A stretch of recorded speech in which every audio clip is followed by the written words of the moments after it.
Dear students, आप सभी का मेरे चैनल में स्वागत है। मैं डॉक्टर अंजू ओझा आज आपको एक इम्पॉर्टेंट टॉपिक चक्रवात ताउते के बारे में बताने जा रही हूँ। तो जब हम चक्रवात ताउते के बारे में अध्ययन करेंगे तो इससे पहले हम ये जान लें कि आज हम इस वीडियो में किन किन तथ्यों के बारे में या इससे जुड़े हुए किन किन तथ्यों के बारे में अध्ययन करेंगे। तो उसमें है चक्रवात किसे कहते हैं, चक्रवात ताउते क्या है, इसके पूर्व के चक्रवातों के क्या क्या नाम थे, और भारत में उष्णकटिबंधीय चक्रवात के बारे में अध्ययन करेंगे। उत्तरी हिंद महासागर और चक्रवात के बारे में बात करेंगे। चक्रवातों का नामकरण किस तरह से किया जाता है उसके बारे में बात करेंगे, और चक्रवातों के नामकरण की आवश्यकता क्यों महसूस हुई इसके बारे में अध्ययन करेंगे। इसके अलावा भविष्य में आने वाले चक्रवातों के नाम क्या होंगे उनके बारे में अध्ययन करेंगे। भारतीय मौसम विज्ञान विभाग के बारे में अध्ययन करेंगे, और चक्रवातों के बुरे प्रभाव क्या क्या पड़ते हैं उसके बारे में बात करेंगे, तथा चक्रवात के संदर्भ में जो महत्वपूर्ण प्रश्न पूछे जा सकते हैं उनके बारे में हम आज इस विषय में अध्ययन करेंगे। तो सबसे पहले हम जान लें कि चक्रवात क्या होता है। तो सामान्य रूप से चक्रवात जो होते हैं वो निम्न दाब के केंद्र होते हैं और जिसके चारों तरफ सकेंद्रीय समवायु दाब रेखाएं विस्तृत होती हैं। यानी जो चक्रवात होते हैं वो निम्न दाब केंद्र होते हैं और उसके चारों ओर सकेंद्रीय समवायु दाब रेखाएं यानी समान वायु दाब वाले बिंदुओं को मिलाने वाली रेखाएं विस्तृत होती है। और चक्रवात में जो होता है केंद्र से बाहर की ओर वायु दाब बढ़ता है, परिणाम स्वरूप परिधि से केंद्र की ओर हवाएं चलने लगती है, क्योंकि हवाएं जो होती है हमेशा उच्च दाब से निम्न दाब की ओर चलती है, और जो चक्रवात जो होते हैं मूल रूप से निम्न दाब के केंद्र होते हैं, इसलिए परिधि से केंद्र की ओर हवाएं चलती है जिनकी दिशा उत्तरी गोलार्ध में घड़ी की सुई के विपरीत और दक्षिणी गोलार्ध में घड़ी की सुई के अनुकूल होती है। यानी घड़ी की सुई के अनुकूल यानी क्लॉकवाइज, और उत्तरी गोलार्ध में एंटी क्लॉकवाइज होती है। जो चक्रवातों का जो आकार होता है वो या तो गोलाकार, अंडाकार या वी अक्षर के समान होता है। और यदि हम स्थिति के दृष्टिकोण से चक्रवातों को वर्गीकृत करें तो दो प्रकार के चक्रवात होते हैं, शीतोष्णकटिबंधीय चक्रवात और उष्णकटिबंधीय चक्रवात। तो जो चक्रवात होते हैं मूल रूप से वो निम्न दाब के केंद्र होते हैं, इसलिए इसमें परिधि से केंद्र की ओर हवाएं चलने लगती है। अब हम यहाँ बात कर रहे हैं चक्रवात ताउते क्या है। तो चक्रवात ताउते का नामकरण जो है म्यांमार द्वारा किया गया है। यह एक बर्मी भाषा का शब्द है जिसका अर्थ है छिपकली, और इसको कहते हैं गैको। यानी गैको नामक छिपकली जो है उसके आधार पर इसका नामकरण किया गया है। साइक्लोन ताउते pronounced as a taute has got its name from Indian neighboring country Myanmar, which means gecko. Gecko is a highly vocal lizard in the Burmese dialect. यानी बर्मी भाषा में ये तीव्र आवाज करने वाली छिपकली का नाम है। यहाँ हम देख रहे हैं जो ताउते उत्पन्न हुआ है उसकी आइज को या उसका जो उत्पत्ति का जो बिंदु है उसको दिखाया गया है। आई ऑफ द साइक्लोन को इस स्लाइड पे दिखाने का प्रयास किया गया है। यहाँ इस स्लाइड में भी हम देख रहे हैं इसकी उत्पत्ति को दिखाने का प्रयास किया गया है मानचित्र के माध्यम से। एक्सट्रीमली सीवियर साइक्लोनिक स्टॉर्म ताउते was a powerful tropical cyclone in the Arabian Sea that become the strongest tropical cyclone to make landfall in the Indian state of Gujarat since the 1998 Gujarat cyclone, and one of the strongest tropical cyclone to ever affect the west coast of India. यानी ये बहुत ही severe cyclone है जो कि अरब सागर में उत्पन्न हुआ है। The second depression, first cyclonic storm, first severe cyclonic storm, first very severe cyclonic storm, and first extremely severe cyclonic storm of the 2021 North Indian Ocean cyclonic season Taute originated from a tropical disturbance which was first monitored by the Indian Meteorological Department on May 13। यानी मई 13 को Indian meteorological department के द्वारा इसको monitored किया गया है। इसके बारे में देखें तो ये मई 14 को बना और 19 को ये कंप्लीट हो गया। और इसके द्वारा जो एरिया जो अफेक्टेड हुए उसमें दादरा नगर हवेली, दमन, दीव, गोवा, गुजरात, कर्नाटक, केरला, लक्षद्वीप, महाराष्ट्र, मालदीव, पाकिस्तान, सिंध और श्रीलंका, ये जो एरिया है इसके द्वारा प्रभावित हुए हैं। अरब सागर में ताउते नामक चक्रवात आया जिसने भारतीय तट को प्रभावित किया। यानी ये अरब सागर में आया और इसने भारतीय तट को प्रभावित किया है। यह एक अत्यंत गंभीर चक्रवाती तूफान है। इसको very severe cyclonic storm VSCS के रूप में वर्गीकृत किया जा रहा है। तो ये जो ताउते है वो एक अत्यंत गंभीर चक्रवाती तूफान है। प्री मानसून अवधि जो कि अप्रैल से जून में होती है में पिछले कुछ वर्षों में अरब सागर में विकसित होने वाला यह चौथा चक्रवात है। तो प्री मानसून अवधि में अरब सागर में विकसित होने वाला पिछले कुछ वर्षों में ये चौथा चक्रवात है। 2018 के बाद इन सभी चक्रवातों को गंभीर चक्रवात में वर्गीकृत किया गया है। इसके अलावा 2020 व 2021 में प्री मानसून अवधि के दौरान बनने वाले चक्रवात अरब सागर से ही उत्पन्न हुए थे और दोनों जो थे वो VSCS श्रेणी के ही यानी गंभीर जो चक्रवात थे वही चक्रवात थे या उसी श्रेणी के चक्रवात थे। बीते कुछ वर्षों में अरब सागर में पहले की तुलना में अब ज्यादा और जल्दी अधिक प्रबल चक्रवात विकसित हो रहे हैं। यदि पिछले कुछ वर्षों की बात करें तो उसमें हमने देखा है कि अरब सागर में पहले की तुलना में ज्यादा चक्रवात बनने लगे हैं और वो अधिक जल्दी बनने लगे हैं और प्रबल चक्रवात जो है वो बनने लगे हैं। अब हम यहाँ इस स्लाइड पे देख रहे हैं पूर्व के जो चक्रवात थे उनके क्या क्या नाम थे। तो इससे पूर्व जो 2018 में चक्रवात आया था उसको मेकानु नाम से, 2019 में जो चक्रवात आया उसका नाम वायु था और 2020 में जो चक्रवात आया उसका नाम था निसर्ग था, जिन्होंने क्रमशः ओमान, गुजरात और महाराष्ट्र को प्रभावित किया था। यहाँ इस फोटो में ये चक्रवात किस तरह से बनते हैं उसको दिखाया गया है। अब हम बात कर रहे हैं भारत में उष्णकटिबंधीय चक्रवातों के बारे में।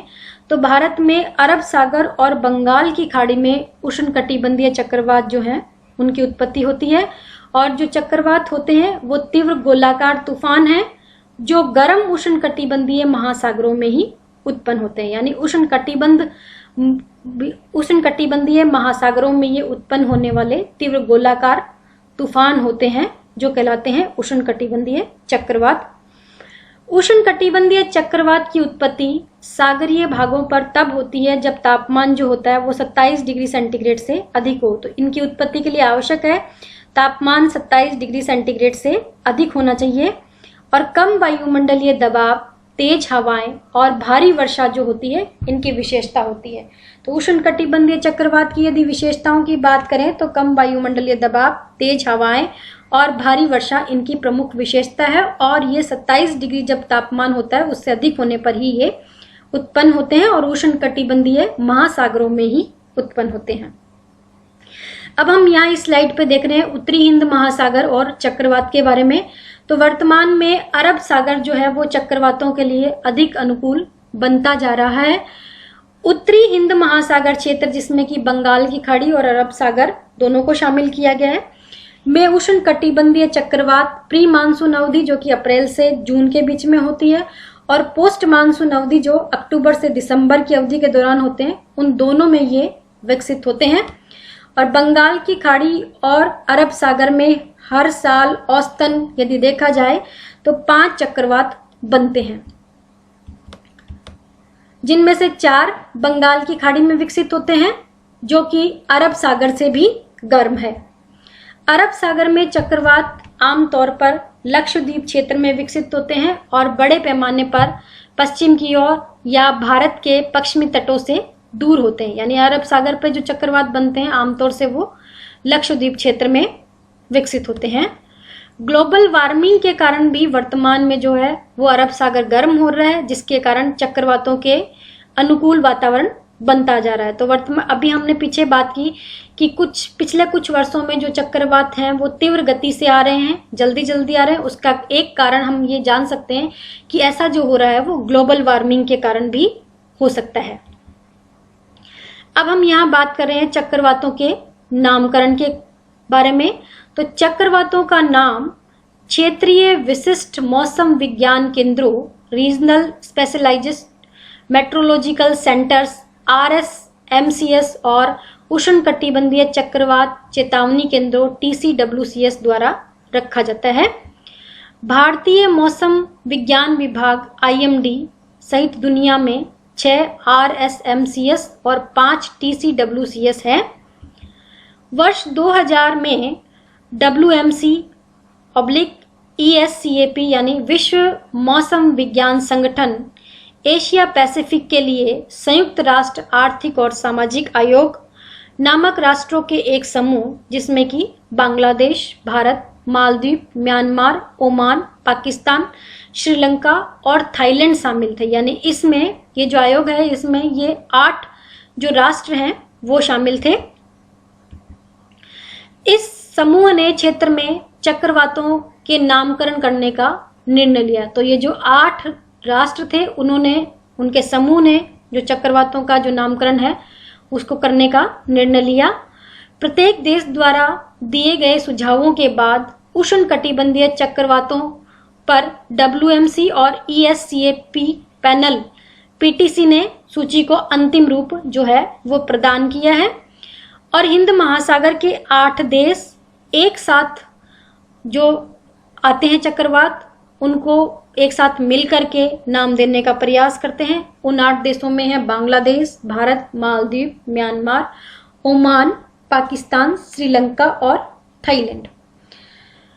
RCMCS नई दिल्ली, बंगाल की खाड़ी और अरब सागर सहित उत्तरी हिंद महासागर पर विकसित होने वाले उष्णकटिबंधीय चक्रवातों के नामकरण के लिए उत्तरदायी है। अब हम देख रहे हैं how cyclones are named. Global bodies like World Meteorological Organization WMO, United Nations Economic and Social Commissions for the Asia and the Pacific give names to cyclones beside regional specialized meteorological department centers या RSMCs as well as tropical cyclone warming centers also prepare the names of cyclone। यानी ये सब मिलकर के जो है वो cyclone का जो नाम है वो प्रिपेयर करते हैं।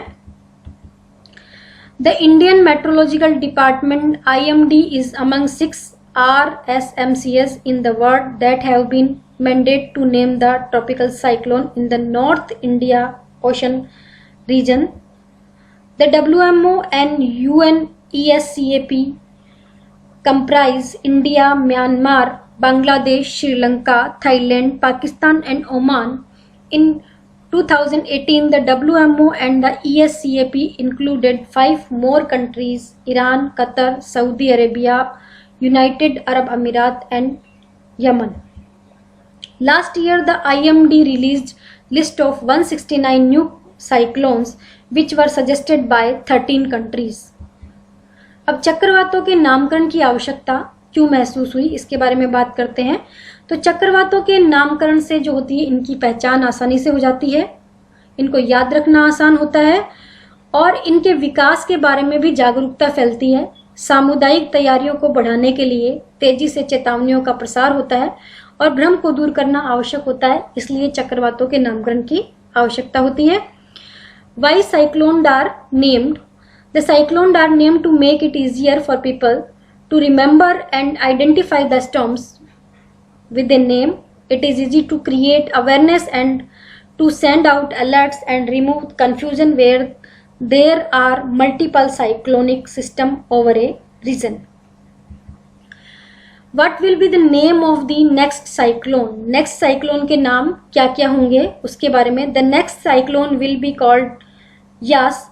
A name was given by Oman after the cyclone Gulab will make the landfall in the region. Pakistan has suggested cyclone Gulab names. तो यस जो नाम है वो ओमान के द्वारा सजेस्टेड किया गया है और गुलाब जो नाम है वो पाकिस्तान के द्वारा सजेस्टेड किया गया है.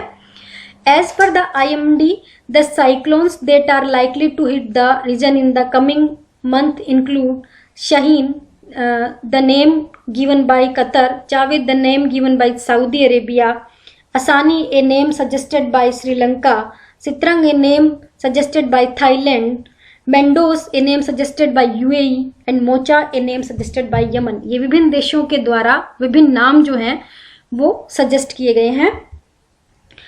यहाँ हम इस स्लाइड पे देख रहे हैं भारतीय मौसम विज्ञान विभाग क्या है.